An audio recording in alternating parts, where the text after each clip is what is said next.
So we're coming across the line to win the World Championship. Fantastic drive, and it means your driver's world champion. What a result.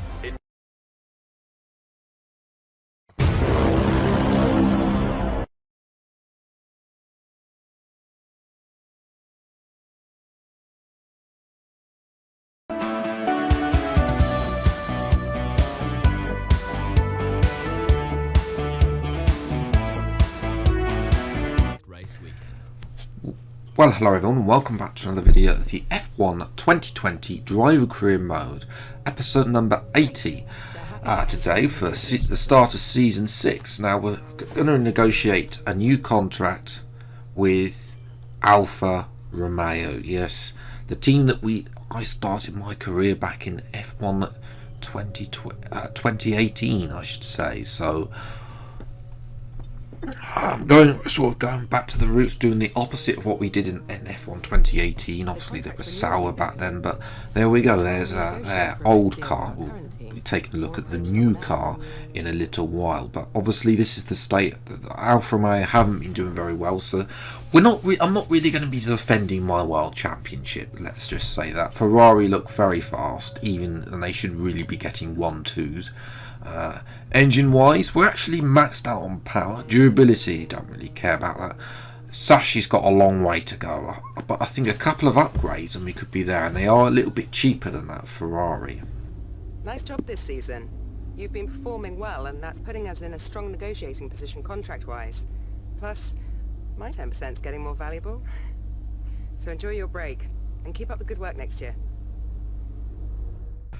Emma moaning, is that the last time we're going to see that cutscene in the F1 game? I don't know, because I haven't seen Emma at all in any of the preview stuff. Maybe she's just lurking. Bearing in mind the lack of cutscenes. About 10 race final career mode. You can see the tracks on screen now that I'm just going through. I did have to leave Austria off, which at the time of my recording I'm regretting already that decision. So, but anyway, we'll have to get on there. There's the new car, brand new team. Our teammates George Russell, we've been teammates with him before in my team, but not in this series, so it'd be nice to see how we can, hopefully we can bring him up with us. That would be nice. He's 98 rated, so the car, the HQs aren't all maxed out. One error upgrade did come through. I'm not really interested on the engine side. I don't think we're going to be doing any of those upgrades throughout the 10 race season. Obviously we still got the date, so we'll still probably gain enough resource points. Our durability, we won't be touching that at all basically in this final season. But let's reveal the car then, and you can see it's a change, a big change for Alfa Romeo. It's all red, unlike literally the complete opposite of F1 of real life, and we're running the number 1 number as well for the very first time on this channel. Elsewhere, Mercedes kept Bottas and Sainz. Sainz bottled the championship anyway, so we'll see if they can do that. Obviously, in this little story mode, Petronas, have departed the team. Ineos have a bit of a sponsor, and T-Mobile have joined. Ferrari, Leclerc returned, the prological son, so he'll be alongside Vettel, hence the return of Giorgio Armani. Norton have replaced as well. Veltin's BWT 1-1, obviously they want 1-1 want a German car driver. Red Bull have lost a couple of sponsors because they too almost managed to bottle the championship. Verstappen, remember, was reigning world champion last season. Should point out that Zego and Virgin Media O2 are part owned by the same company before I get comments about that. Jumbo has jumped ship from the sinking Haas, so they're now a big sponsor of Red Bull, replacing their Oracle have also been added as well. So yes, McLaren, inverted colours for them of the Golf livery. It's not quite real life because they got that in real life. They had that big stripe, but it's close enough. unchanged as well in their driver lineup. The last time we're going to see a Renault powered McLaren in this series. Lost a bit of big sponsors, but they've also gained big sponsors like Viacom, CBS, United as well. Renault, last time we're going to see this paint livery, so we might as well put there. Giovinazzi replaced Leclerc, funny enough, so there was only those 3 driver changes at Renault, so hence the Gucci logo as well. I've added the new Renault logos as well, so they are now in. Not a lot's changed for them. They've got Marriott as a title sponsor as well, after they departed Mercedes. AlphaTauri, not a lot has changed in terms of sponsors. Mugen, of course, still a big partner with Red Bull in this series, but I've inverted the colours, so this actually looks the best of all of them, for me personally. I don't know about you, let me know in the comments below. Magnussen's still hanging about, after, even though he's departed in real life, hence the Jack and Jones sponsorship. The Aston Martin livery Racing Point was a pain in the backside because it kept breaking, so which is why the AMR logos aren't quite symmetrical with that. It's a shame because it's actually quite a nice livery, the British Racing Green. They've gained Unilever as well as a big sponsor. Probably butchered that name, I do apologise. As well, to go with Cognizant, I butchered that one as well, so 2 to go together as well. They've also got 007 as well, but on the whole I'll take that car. The car that we'll be driving, we've got obviously taken a load of sponsors with us from Ferrari, like Fincantieri, McAfee as well have also jumped shipped. We've also got some new sponsors, Movenpick as well, though Swiss Resorts hotel chain as well have decided to join. Swiss Air as well is now a sponsor, and San Pellegrino is pretty much the only sponsor of Alfa Romeo that is actually retained. Haas lost Jumbo, gained KFC. I mean, why not? This isn't a full-on American car. I mean, hopefully we can out-develop them, and therefore we'll just leave them behind to be last place, to be fair. Gained Capri as a sponsor as well, and KFC and FedEx as well, and American Airlines, but it's an all-American car, really. Not a lot of hopes for Haas really this season, unless they start catching this up. And then Williams, this car, I fixed the Financial Times logo because that wasn't displaying correctly in last season, and the only other change is I've swapped out the RBC logo and replaced it with an Umbro logo on the front. And that's all I've done for this livery, because I think this livery actually looks quite nice in game. So, I mean, didn't really see enough of it in Season 5. So, there we go. There are all the liveries. Let me know what you think in the comments below. Over the winter, though, Renault have jumped ahead of AlphaTauri in the R&D performance. So, that's very interesting. So, you can see Ferrari are way out in front. We've got a lot of work to do, although it's looking... I think... latter half of the season we could be up there in the midfield, but we'll have to wait and see. It's definitely going to be a very different season at the back to start with. Here, of course, we moved to Bahrain, we moved to qualifying, first laps in anger in the new car. Unfortunately though, the game glitched and for some reason decided to change my qualifying settings to a one-shot qualifying. Don't worry, we'll be back to short qualifying from tomorrow. This is not my preference. I hate one-shot qualifying. I always do worse than in short qualifying for some reason. So yes, but you can see here the car is dreadful. It's got enough straight line speed. It's just it's very draggy car, and through the corners it's got the turning. It just has a little bit of understeer. You see there, a little bit of correction on the exit there. So a lot of work needs to be done in a very short space of time if we're going to be competitive. Otherwise, this season is just gone down the drain, and we're not really giving a very nice send-off really to what has been a long series. Really, it's been on this channel for over a year. This is the 80th episode. In how many weeks has been. You can see there though, Leclerc, well, the gap between the Ferraris and the rest of the field is about 6 to 7 tenths anyway, so there is time to be gained, and I think that there will be time for me to be gained as well, because you guys know that my qualifying pace has been dreadful anyway, so it's only typical that we qualify P19.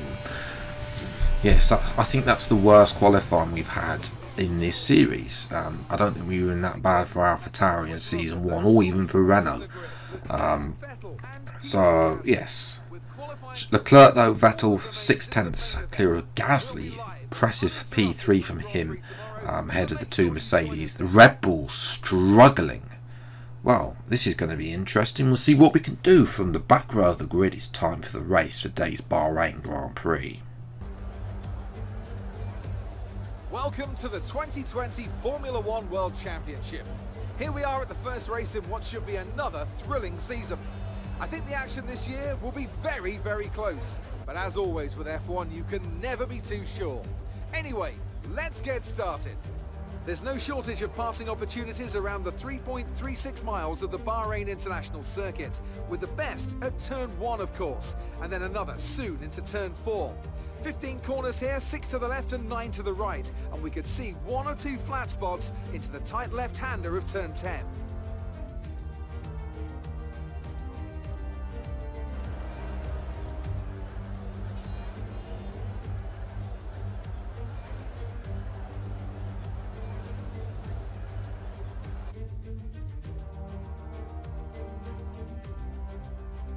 Let's run you through the driver grid order for today's exciting race. A fantastic effort from Charles Leclerc yesterday puts him on pole, and starting alongside him P2 is Sebastian Vettel. Looking at the rest of today's grid, we have Gasly, Sainz, Valtteri Bottas, and Magnussen, Ocon, Albon, Verstappen, and Lando Norris, Giovinazzi, Stroll, Nicholas Latifi, and Giotto, Kvyat, Joe, George Russell, and Nick De Vries, Matsushita, and an Alfa Romeo rounds off the grid. That's it then, it's time to go racing, as we head to trackside for today's race. Back row of the grid, not a great start to the season, so let's try and improve our position over the course of the race. I'm sure we can, Jeff. Points, I don't know, we'll have to wait and see. It's going to be tough throughout the season, and there's definitely going to be tracks where we're not going to score points. Zandvoort might be a possibility in tomorrow's episode, but obviously I chose to take an extra set just because I can. 5 red lights then, and away we go from last place on the grid, and it's a good start, better than both the Hasses and Russell. He's sort of bogged down. We're going to go into turn 1. Can we dive, everybody? Yes, we can. Trying to get on the curving to try and avoid the Red Bull on the outside. He's going to squeeze us off. There's Kvyat, who's made a good start, the torpedo in his Williams. The last time we'll be seeing him in this series, because he's not going to be in the game as Giovinazzi now. Tries to go around the outside. This is a few laps later of Kvyat. Kvyat though squeezes into the inside, and Giovinazzi unable to get past in his new team as well. Take a look now as our race leader Charles Leclerc building a comfortable lead over his teammate Sebastian Vettel. Gasly is is third, queuing ahead of the 2 Red Bulls, but obviously Gasly has shown that that car's actually okay for him, as Giovinazzi now is getting closer. Both got DRS as me, and the straight line speed this Alfa Romeo's got the same straight line speed as a snail. So the word sitting duck it comes to mind, and you can see here it's the same for the Haas team. As you see there, Stroll went past, and then Giotto tried to go around the outside as well. Giotto having a terrible start as well. Giovinazzi, you can see he's coming out at a rate of knots, considering how that. Trying to go around the inside though takes a little bit of curbing to give us the space, and we're going to cut him off, and he's going to give us DRS. But even with DRS, we're not getting away from him. I've got Rich Mix, which I'm not going to have in F1 2021, and and ERS all flowing, and it's still not enough to get to sort of pull away from Giovinazzi. He's matching us for straight line speed. Yeah, there's a lot of work needed on this car. Giovinazzi has another go around the outside on lap 7. We are coming in at the end of this lap. for our one and only pit stop onto a set of medium compound tyres. Does Giovinazzi come in? No, he doesn't. Ocon is in, his teammate as well. Him and Verstappen have gone to hard tyres. So again, the AI choosing excuse me, as coming 3.2 seconds. That's slow. But yes, Giovinazzi just chosen to go on. Ocon and Verstappen choosing to go on to hard tyres, which is a mistake of the AI that they make, considering this 25% race. Mediums will go. The only thing I can think of is tyre temperatures, but they're not really that effective around here. And here comes Kvyat and Giovinazzi. We're going to have to go around the outside of Giovinazzi into someone. We're going to pinch into the curb, get the better traction. Thank you very much, Giovinazzi, and we retain, thankfully, P10. Get a replay. We tried to get a bit of the slipstream. It wasn't Kvyat. It was Latifi who jumps Kvyat actually in the pit stops, and we do get out ahead of Giovinazzi, who's watched the second place man, Sebastian Vettel, our former teammate, and he didn't retire anything very rarely last year, but he's already out the Grand Prix. So no points for Vettel. That could be costly in this fight against Leclerc, if that's Ferrari versus Ferrari in the championship. That's going to bring out the safety car as well. Leclerc will now lead ahead of Gasly, and I believe that's Sainz. Ocon is falling asleep, but you watch here again, it's just a lack of straight line speed. Though we're going to big dive down the inside of Bottas, Magnus, and I think that's Verstappen as well. We took the curbing, which is not the ideal. We're trying to do a switchback on Magnussen going up to turn 3. That doesn't work. But Bottas, the engineers come out of the radio saying that he has an issue. So Bottas is going slow. Magnussen locks up, forces Bottas wide. We're going to try and use Rich Max, but he's just getting away with us, even as in the interview. We're going to have to go defensive on Giovinazzi. We're going to squeeze Giovinazzi into the wall, and I think this is going to end up in tears. 3 wide. Giovinazzi takes the curve. We somehow managed to come out that unscathed and into P7. See there, Giovinazzi on the left in this view, Bottas on the right. Giovinazzi got on the curbing. Bottas just took the right line. Bottas loses out to Giovinazzi, but Bottas doesn't lose out to Giovinazzi. Excuse me. Bottas retains ahead of Giovinazzi. Now they're going side by side through to the middle sector. Giovinazzi, who's got himself ahead of Ocon as well. Ocon did that dive down the restart, but Ocon now is having a go at Bottas as well on the same lap as well later in as we approach the middle sector. But Ocon is out with an engine failure. Wow, so that's overtake Bottas and then retire. Well, that's just typical. That's unscripted there, as Latifi now gets part. Bottas has got some serious problems in that back of that Mercedes. There's both Latifi and Kvyat. I think Norris also gets in front. But never mind him. It's P7 on debut for our new team. Fantastic result from 20th on the grid. I'll definitely take that as well. Driver of the day as well. Of course, this is definitely what we want. Sadly, I don't think it's going to last. We did get lucky with the safety car, and Bottas also slowing everybody out. In the end, he did finish in 12th position. Leclerc winning comfortably in the end, ahead of Gasly and Sainz and Albon and Verstappen. The Red Bulls woke up in the second half of that race, but Verstappen screwed himself by being on hard tyres, unable to overtake. Russell, disappointing in the end. I do think that his and Norris's AI are badly coded in this year's in F1 2020. Hopefully they're going to get a big boost in terms. We haven't yet seen any driver ratings at all for the new game. So in terms of the constructors though, P5 will be able to keep that. Renault, Williams, McLaren. I think we can go for P5, you know. Amazing performance out there. I'm sure you're pretty happy with that.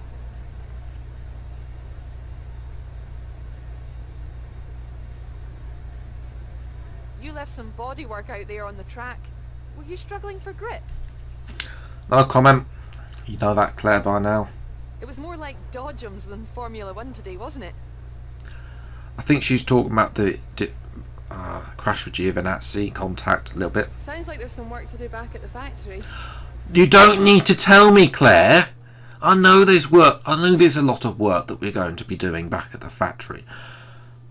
But already things are looking a little bit up. I mean, we're not as bad as I thought we were. We are very slow in a straight line, and we have got that one major upgrade coming on the weight reduction. That's going to help in straight line speed. We've got 2 more, a minor one and another, and then the ultimate. So those 2 ultimate and the weight redistribution are probably going to be the main targets. Tyre wear and the brakes I'm not too worried about. On the aero side, this drag reduction upgrade, I'm thinking I'm going to purchase that next actually, depending on what the resource points are, because this car felt very draggy. Aero wise, I'm not too worried about that major DRS upgrade if that doesn't get done. It doesn't get done. So weight reduction, weight redistribution after that drag reduction upgrade, and then we might look at some rear aeros as well. But yes, that's where I'm going to leave it for today's video. If you have enjoyed this episode of the F1 2020 Drive Primer with Alfa Romeo, then leave a like and subscribe as well to see plenty more episodes. As I say, we only have 9 more races to go. Still looking at 100% potential for the final race of Brazil. But yes, until the next video, I'll see you next time. Take care, thanks so much for watching, enjoy your day, and goodbye.